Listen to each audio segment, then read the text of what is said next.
I think I didn't do anything wrong, just made a joke on our anniversary. So what if I hinted at being with his best friend? I didn't expect him to take off his ring and hand me divorce papers the next day. Now everyone's acting like I'm the villain, but I still think I was just being honest. Before we dive deeper into this story, I have one small request. Please subscribe, drop a like, comment, and hit that hype button to boost this channel so more people can discover these incredible stories. The upscale restaurant hummed with quiet conversation and clinking silverware. Crystal chandeliers cast warm light over our anniversary dinner table, where 8 of us sat celebrating what should have been a milestone, 10 years of marriage between Ethan and me. The irony wasn't lost on me that Daniel sat directly across from us, his charming smile directed at everyone except my husband. So Leocadia, Marjorie, my mother-in-law, said with that tone she reserved for addressing me, 10 years, that's quite an achievement these days. I swirled my wine glass, feeling the familiar rush of wanting to shake up the evening's predictable pleasantries. Well, Marjorie, marriage is all about finding the right chemistry. Sometimes you have to explore your options to appreciate what you have. Ethan's fork paused halfway to his mouth. Leo, what do you mean by that? The table grew quiet. Nina, my sister, shot me a warning look, but I was already committed to the path I'd chosen. Sophie, our 7-year-old daughter, was coloring on her placemat, oblivious to the tension building around her. Oh, come on, honey, I said, reaching over to pat Ethan's hand. You know how boring our routine has gotten. Remember last month when you were working late on that project? Daniel kept me company.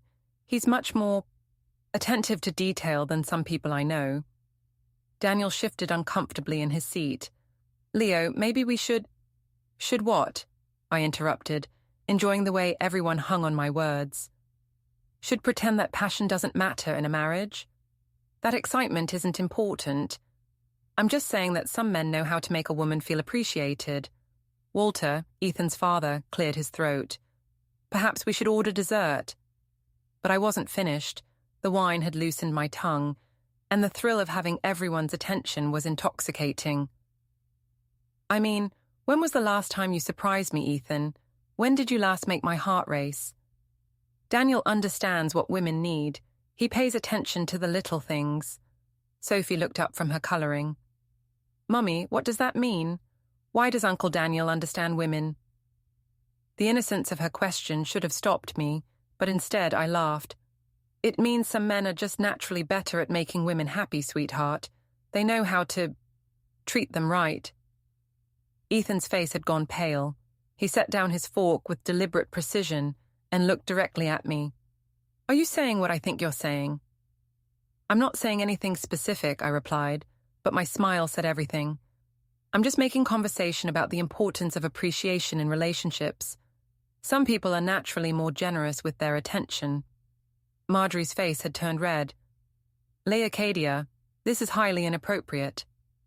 What's inappropriate about honesty? I shot back. About acknowledging that marriage takes work from both partners, that sometimes one person has to find fulfillment elsewhere when their spouse is too busy with spreadsheets and project deadlines. Nina grabbed my arm under the table. Leo, stop, please. But the damage was already spreading across Ethan's face like spilled wine on white linen. He stood up slowly, his chair scraping against the floor with a sound that seemed to echo through the suddenly silent restaurant. Excuse me, he said quietly. I need some air.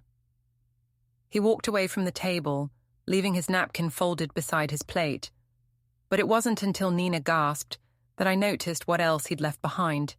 His wedding ring, sitting on the white cloth like an accusation. Daniel was already reaching for his jacket. I should go check on him. No, Walter said firmly. I think you've done enough. The table erupted in uncomfortable murmurs. Sophie tugged on my sleeve. Mummy, why did Daddy leave his ring?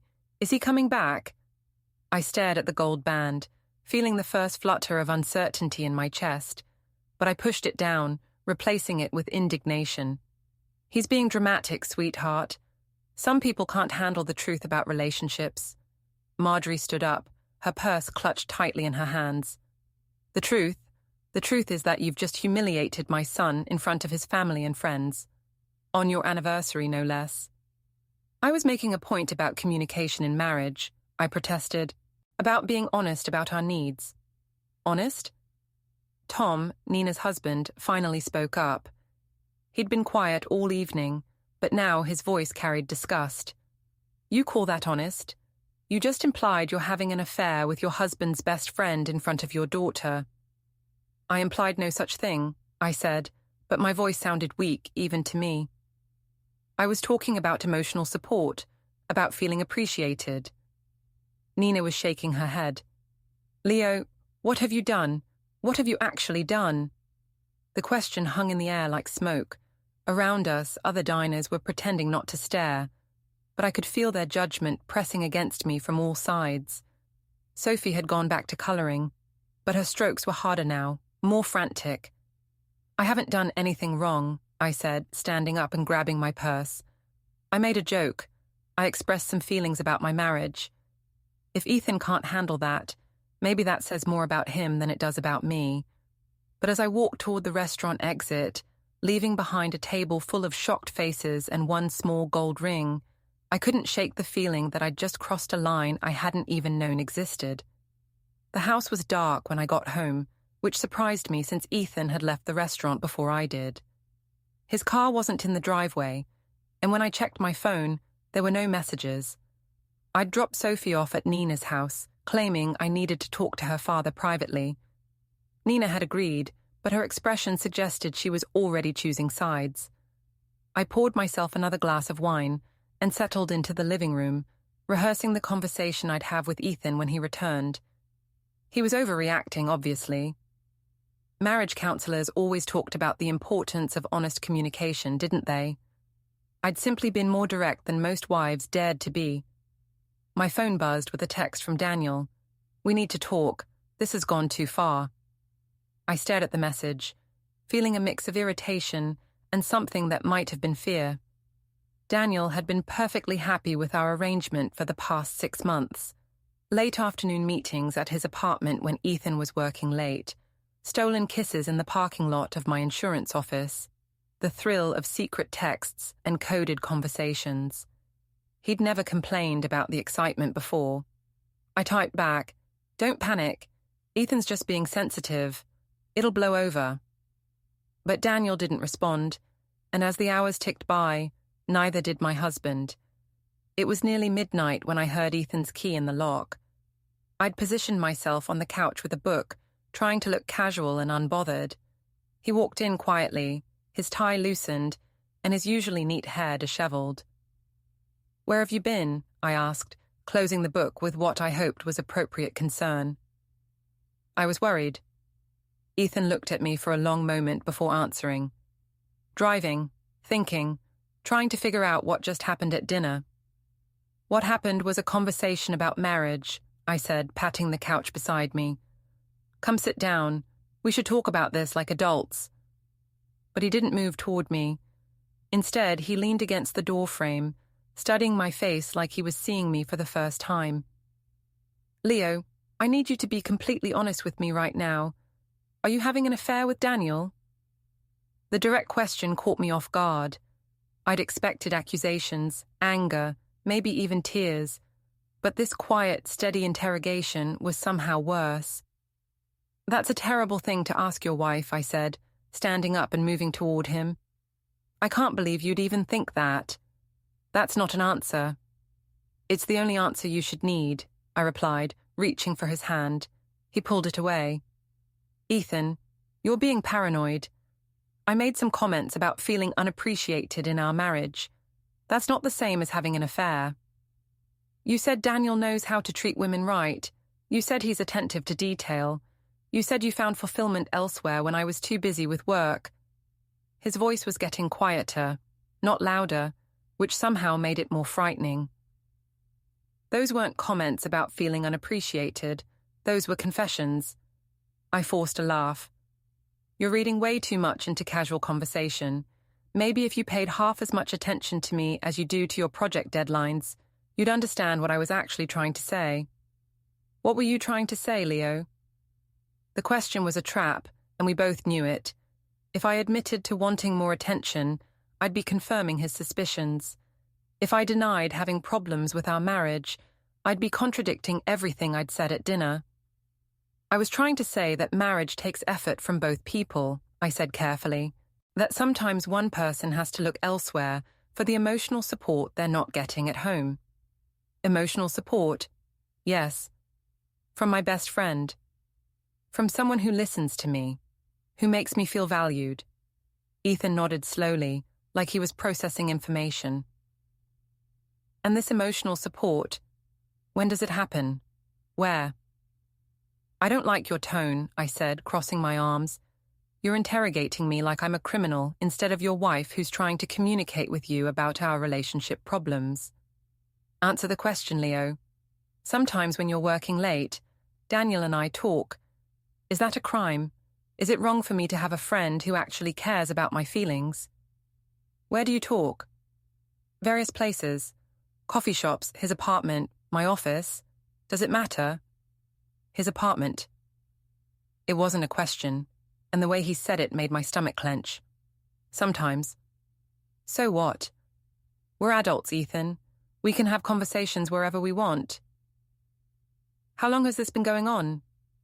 How long has what been going on? Having conversations with someone who treats me like I matter.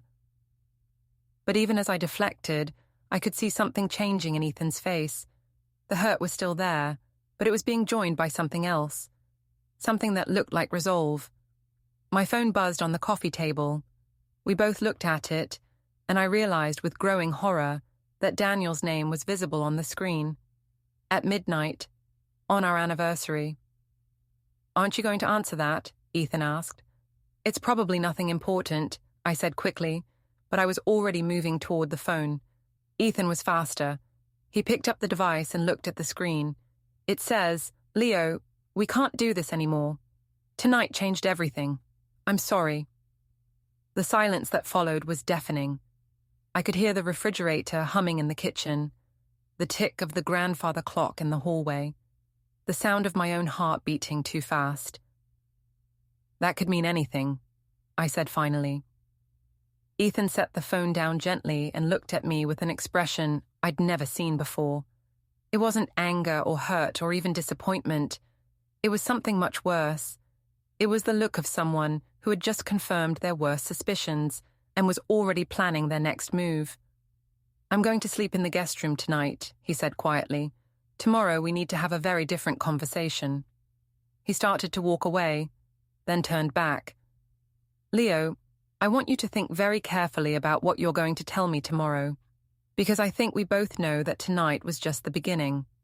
After he left, I sat alone in the living room, staring at Daniel's text message and trying to convince myself that everything was still salvageable.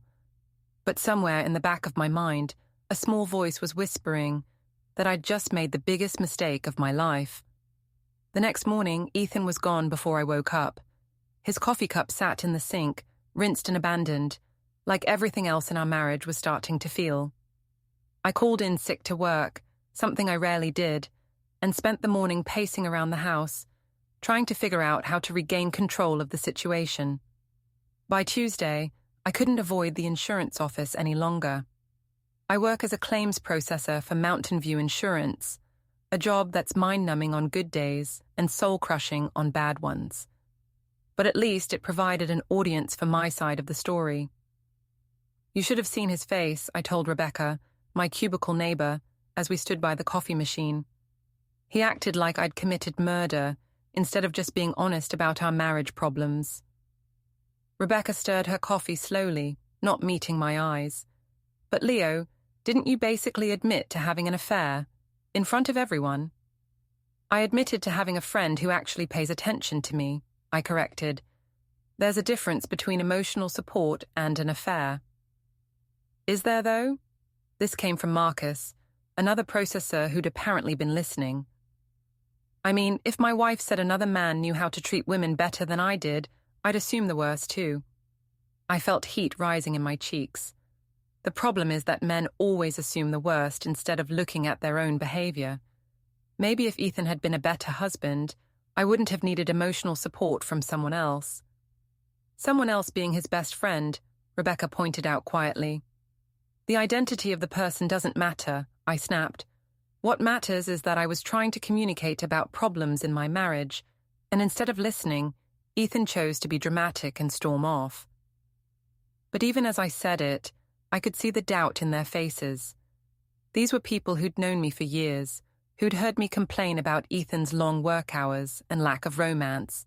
They'd also seen me light up whenever Daniel stopped by the office, had noticed the way I'd started dressing better and wearing more perfume in recent months. By Wednesday, the whispers had started. I'd catch conversations that stopped when I approached, see people quickly looking away when I entered the break room. The story of our anniversary dinner was spreading, and with each retelling, it was getting worse. I heard she flat out told him she was sleeping with his best friend, I overheard someone say in the bathroom. In front of their kid, too. Can you imagine? I wanted to burst out of the stall and correct them, but something held me back. Maybe it was the realization that the truth wasn't much better than the rumors. Thursday brought a call from Marjorie that I almost didn't answer. Leocadia, we need to talk, she said without preamble. The whole family is in an uproar over what happened at dinner. I'm sorry you feel that way, I replied, trying to keep my voice level. But this is between Ethan and me. Is it? Because from where I sat, you humiliated my son in front of his daughter, his parents, and his friends. You implied that you were having an affair with his best friend. How is that just between you and him? I was trying to address problems in our marriage, I said, the explanation sounding weaker each time I used it. Sometimes honesty is uncomfortable. Honesty? Marjorie's voice rose. You call that honesty? You call deliberately hurting and embarrassing your husband honesty? I call it communication, I shot back. Something that's been lacking in our marriage for a long time. Well, congratulations, she said coldly. You've communicated very clearly. And so has Ethan. He's staying here with us until he figures out what to do next. The line went dead, and I stared at the phone in shock. Ethan was staying with his parents. When had that happened? He'd been coming home each night, sleeping in the guest room, barely speaking to me but at least maintaining the pretense of normalcy. I tried calling him, but it went straight to voicemail. I tried texting, but got no response. By Friday, panic was setting in. That's when I decided to visit Daniel. His apartment complex was across town, a sleek modern building that always made me feel sophisticated when I visited. But standing in the lobby, waiting for him to buzz me up, I felt small and desperate. Leo, what are you doing here? Daniel's voice through the intercom sounded strained. We need to talk, I said, about what happened at dinner, about us. There was a long pause. I don't think that's a good idea. Daniel, please, just let me come up for 5 minutes. Another pause, then the buzz of the door unlocking. He was waiting in his doorway when I reached the 3rd floor, but he didn't invite me in. He looked tired, older somehow, and he wouldn't quite meet my eyes. This has to stop, Leo, he said without preamble. What we've been doing, it's over. Because of one dinner, because Ethan's being dramatic. Because I watched you destroy your marriage for sport, he said quietly. Because I realized that if you could do that to him, you could do it to anyone. The words hit me like a physical blow. That's not what happened. I was trying to make a point about our relationship problems. By humiliating him in front of his family. By using our affair as a weapon. Daniel shook his head. I thought what we had was about connection, about feelings. But watching you at that dinner, I realized it was just about power for you, about having something over him. That's not true, I protested, but my voice sounded hollow. Isn't it? You enjoyed every second of watching him squirm. You got off on the shock on everyone's faces. And you used me to do it. I reached for his arm, but he stepped back. Daniel, we can work through this.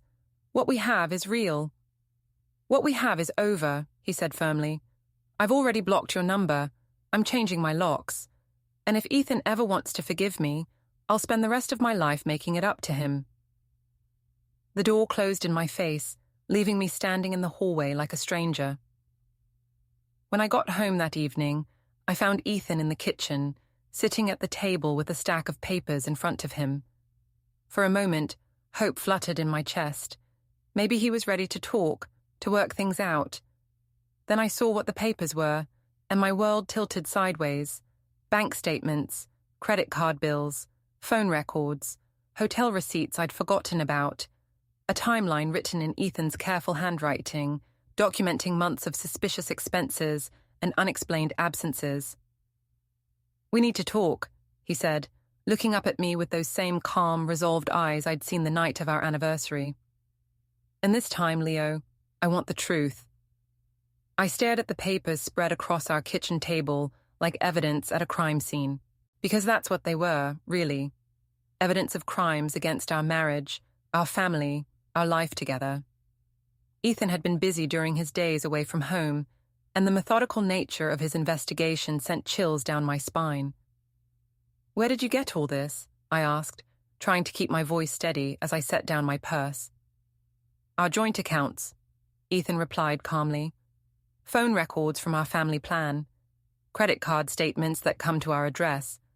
Amazing what you can find when you actually look. I moved closer to the table, scanning the documents. Hotel charges I'd claimed were work conferences. Lunch expenses at restaurants across town when I'd told him I was eating at my desk. Gas purchases near Daniel's apartment building. Phone calls and texts, dozens of them, at all hours of the day and night.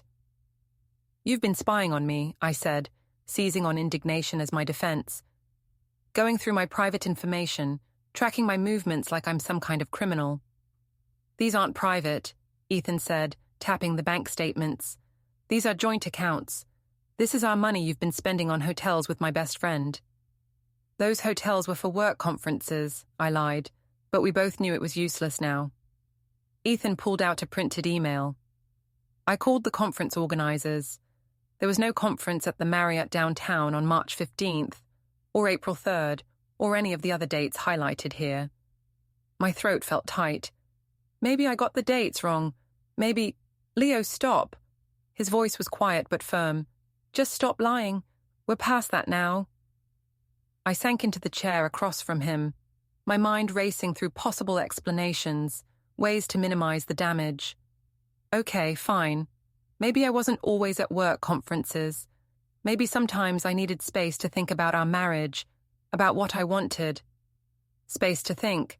At hotels. With Daniel. We talked, yes, about my feelings, about our marriage problems.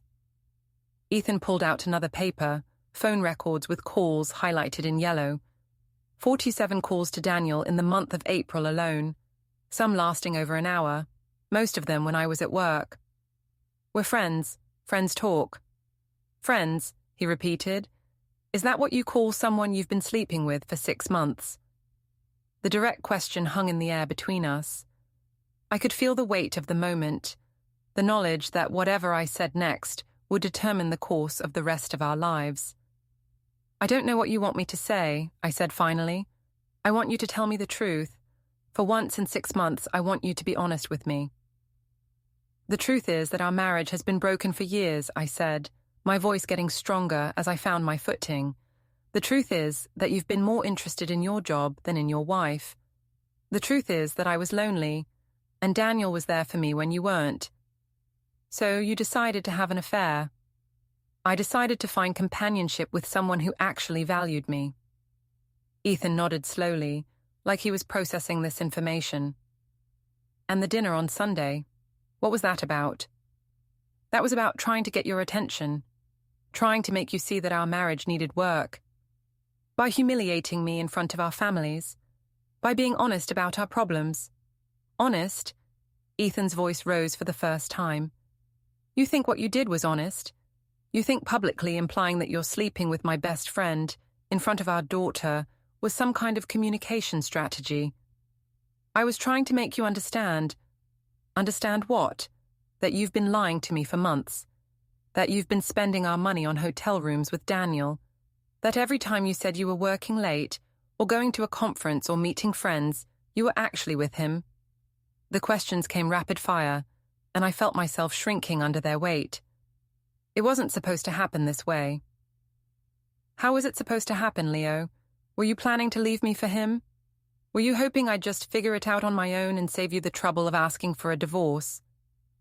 I don't know. The words exploded out of me. I don't know what I was planning. I just know that I was unhappy and he made me feel better, and you were always working, and I felt invisible in my own marriage. Ethan was quiet for a long moment, studying my face. So instead of talking to me about feeling invisible, you decided to have an affair. Instead of asking for marriage counseling, you decided to betray me with my best friend. Instead of working on our problems, you decided to blow up our entire life at our anniversary dinner. I tried to talk to you, I protested weakly. When? When did you try to talk to me about serious problems in our marriage? I opened my mouth to answer, then closed it again, because the truth was, I hadn't tried. I'd dropped hints, made passive-aggressive comments, complained to Daniel about Ethan's shortcomings. But I'd never sat my husband down and said, "We have problems and we need to fix them." "That's what I thought," Ethan said quietly. "Leo, I want you to pack a bag and stay somewhere else for a while. I need time to think, and Sophie needs stability."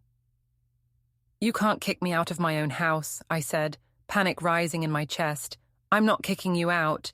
I'm asking you to give me space to figure out what comes next. Nina said you could stay with her for a few days." "You talked to Nina?" "I've talked to everyone, Leo. Your sister, my parents, our friends. Because after Sunday night, everyone had questions, and I needed to understand what had been happening in my own marriage. The humiliation of that hit me like a wave.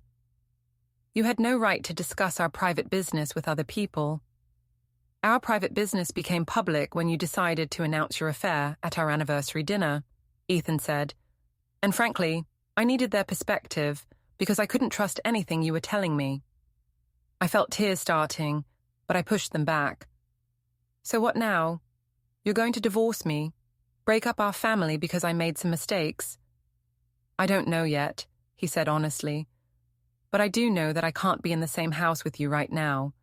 I can't look at you without seeing that smile on your face when you were destroying me in front of everyone we care about. I can't pretend that didn't happen.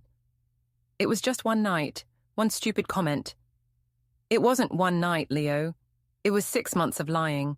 It was using our money to pay for hotels with Daniel. It was looking me in the eye every morning and pretending to be my wife while you were planning to meet him that afternoon.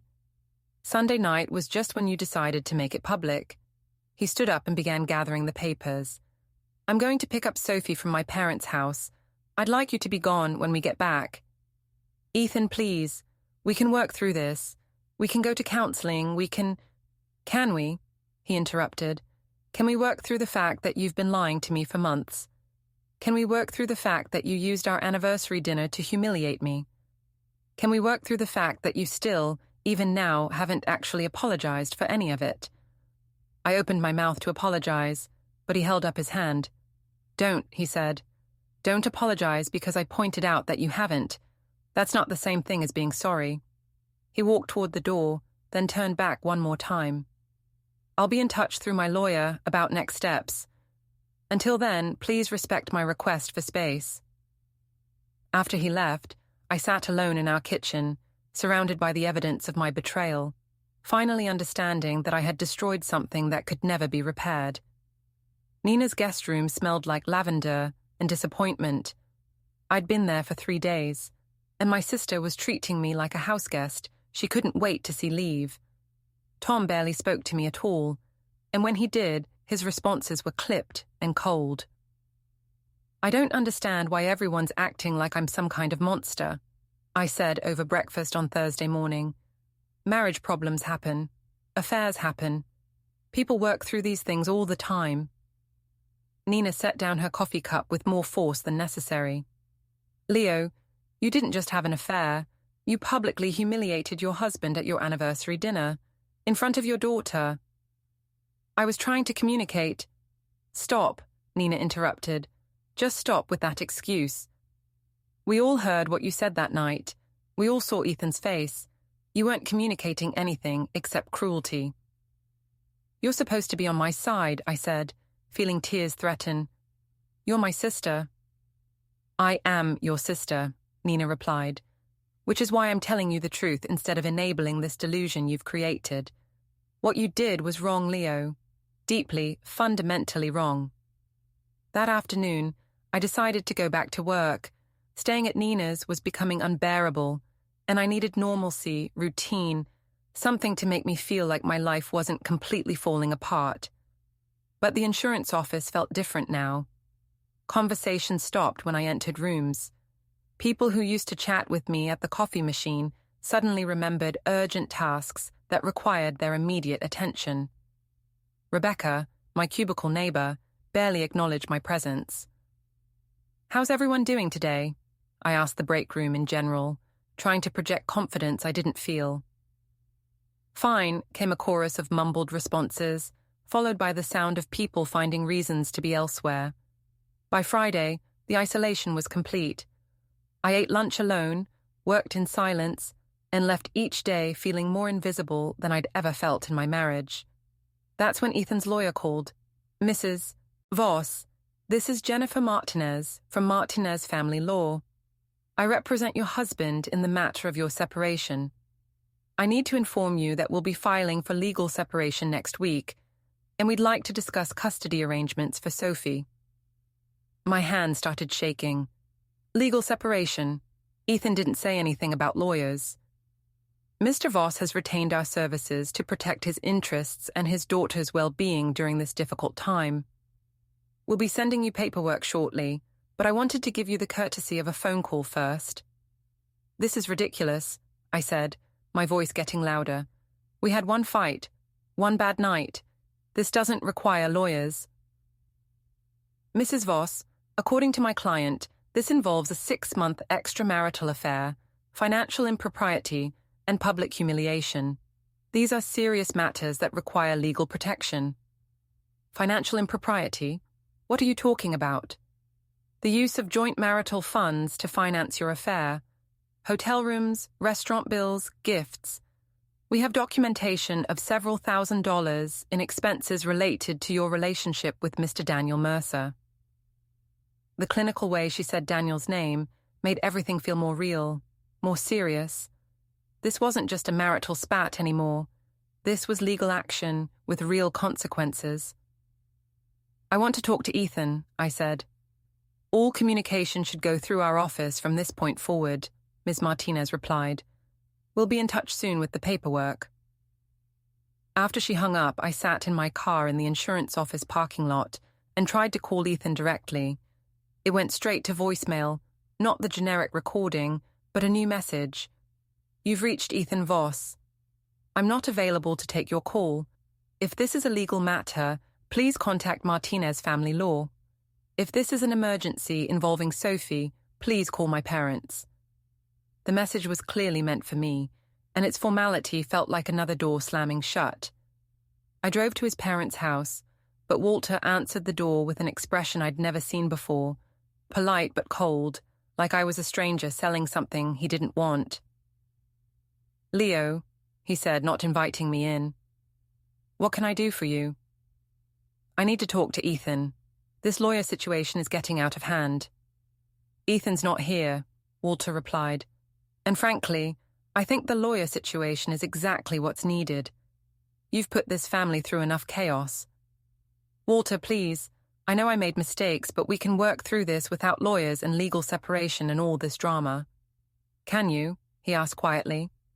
Because from where I stand, you destroyed my son's trust, betrayed his friendship with Daniel, and traumatized my granddaughter.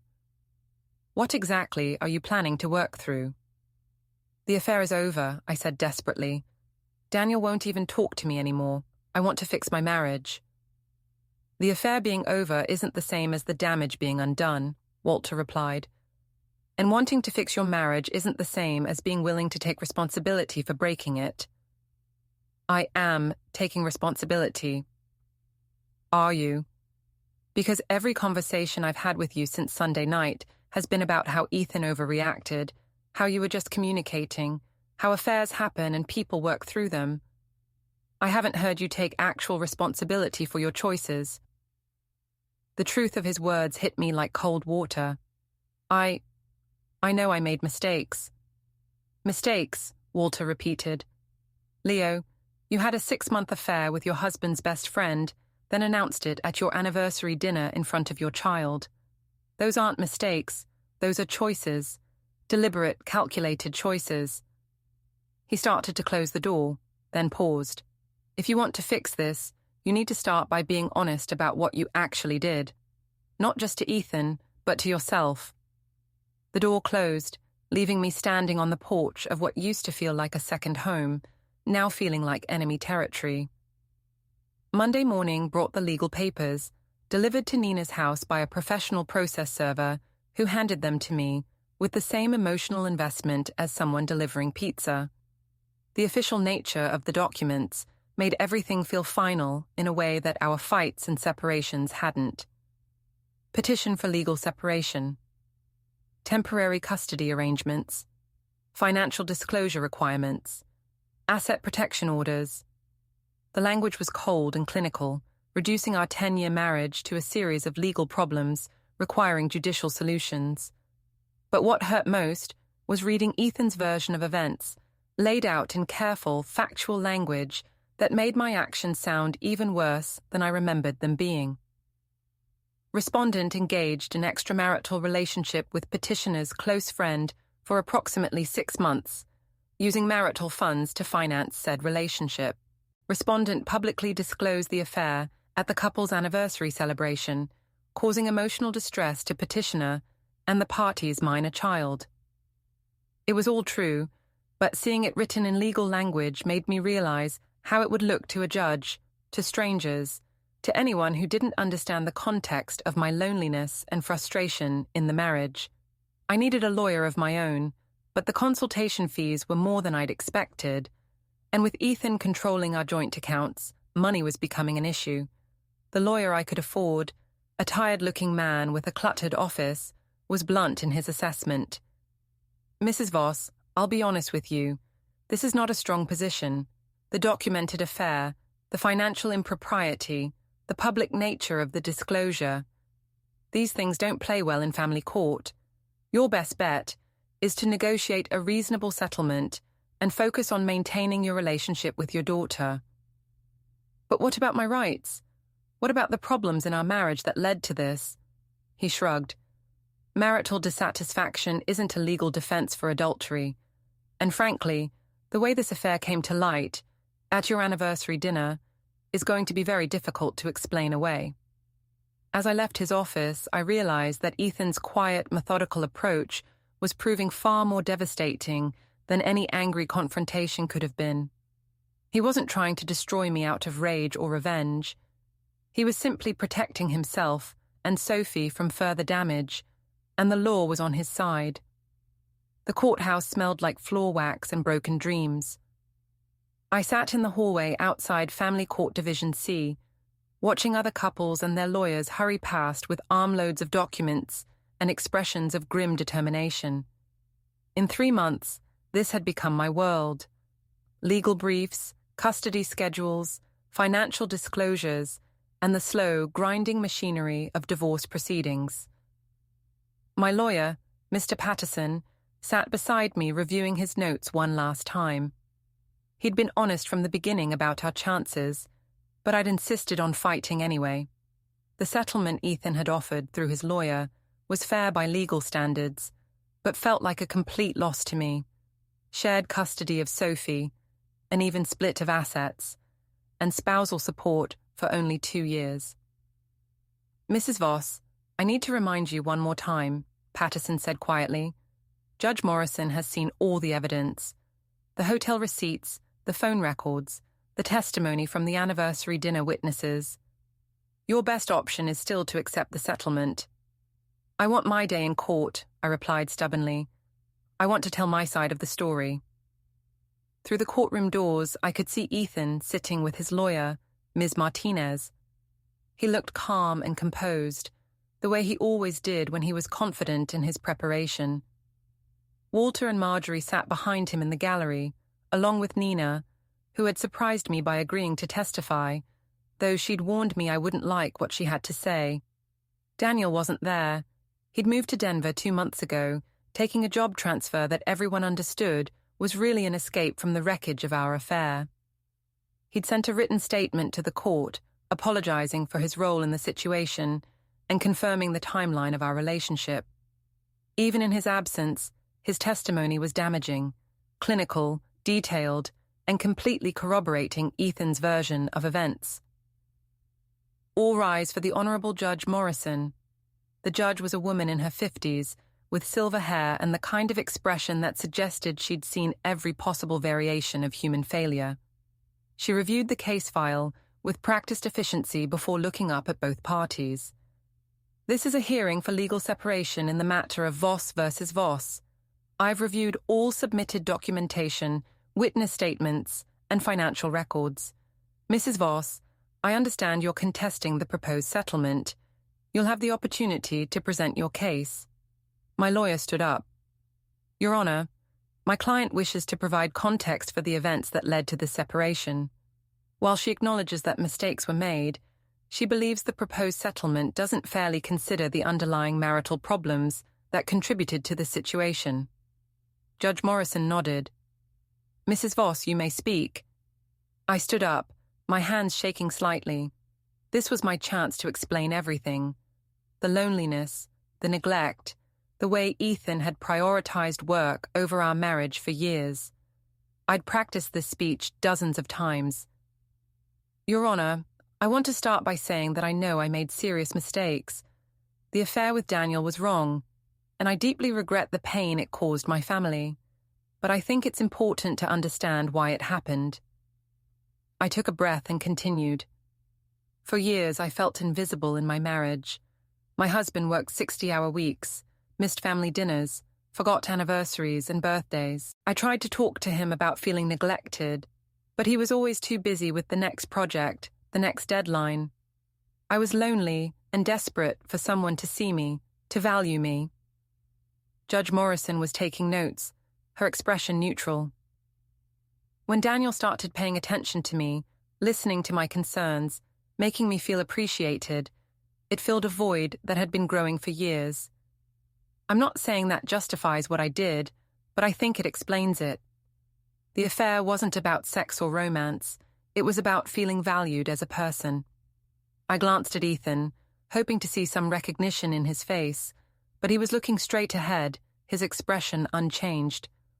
As for what happened at our anniversary dinner, I was trying to communicate about these problems in our marriage. I wanted Ethan to understand how his neglect had affected me, how it had driven me to seek emotional support elsewhere. I wasn't trying to humiliate him. I was trying to save our marriage by forcing us to address these issues. I sat down, feeling like I'd finally been able to tell my side of the story. But Judge Morrison's next words deflated my sense of vindication. Mrs. Voss, I appreciate your candor about the underlying issues in your marriage. However, this court is not here to assign blame for marital dissatisfaction. We're here to address the legal consequences of documented actions.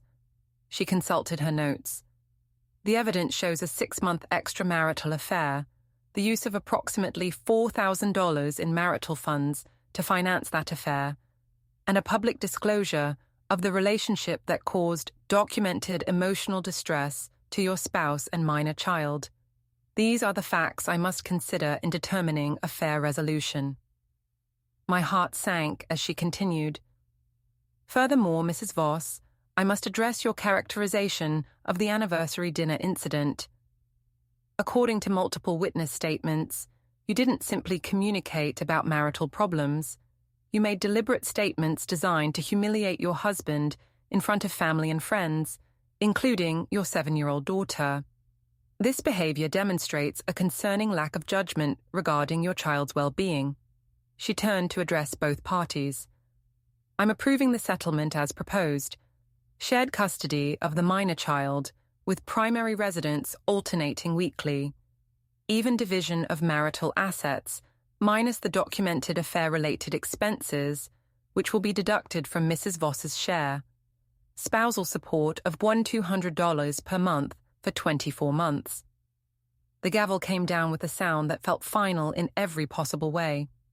As people began filing out of the courtroom, I sat in stunned silence. This wasn't how it was supposed to go.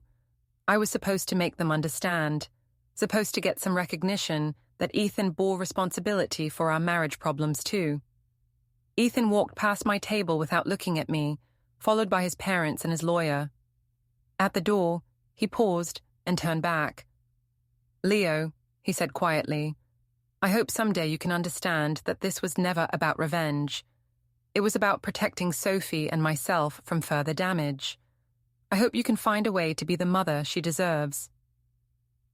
Then he was gone, leaving me alone with my lawyer and the wreckage of everything I'd thought I was fighting for. In the parking lot, Nina approached me with an expression of sadness, mixed with something that might have been relief. "Leo, I testified because I love you," she said, "but I told the truth about what I saw that night at dinner, about how you seemed to enjoy hurting him."